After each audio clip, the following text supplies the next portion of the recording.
Toby saves the day. One day, Thomas and Toby were waiting at a level crossing when a smart new bus pulled up nearby. The driver of the bus leaned out of the window and pointed to Toby. "Look at that funny old thing. Looks like a shed on wheels. The old coach behind it doesn't look much better. Would have been better off as a henhouse if you ask me." Toby was hurt. Thomas blew steam crossly at the bus driver. "Toby's a really useful engine, you know." "I'd still rather have my smart new bus," retorted the driver. "Much more useful." They were glad when the bus drove off.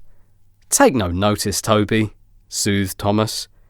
Toby said nothing and puffed sadly back to the yard to shunt trucks. Later that day, Thomas was out with Annie and Clarabelle on the way back from the junction when he saw the bus again. This time it was sitting by the side of the line, leaning to one side. He soon saw why. One of its wheels had come off. Thomas's driver stopped the train and asked if they could help. "I'm supposed to be taking the children on a school picnic," the bus driver explained, "but we've been stuck here for an hour. They'll be disappointed if we don't get there." "We're heading back to the station," said Thomas's driver. "Then we're to take trucks to the harbour. But I think Toby is free." "I suppose it's better than nothing," grunted the bus driver. So Thomas hurried away to tell Toby. Toby was taking on water when Thomas arrived in the yard. "Toby," he called, "you'll never guess what's happened. That new bus has broken down. The children need someone to take them on their picnic. Will you go?" Toby was unsure. "They won't want a funny old tram engine like me," he said sadly. "They'd be as well to call for another new bus." "Well, they've already been waiting an hour," said Thomas. "Go on, Toby, you'll be grand." Reluctantly, Toby found Henrietta and hurried off down the line to meet the children. The bus driver scoffed when he saw him coming. "Don't bump them too much," he sneered. Toby took no notice, and as soon as the children were on board, he set off into the countryside. Toby was worried that the children may not enjoy their journey with him and Henrietta, but he was wrong.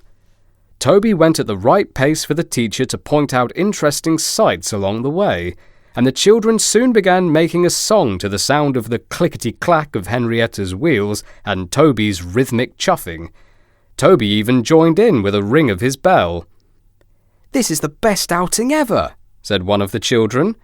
They were almost sorry when they reached the picnic spot in the hills.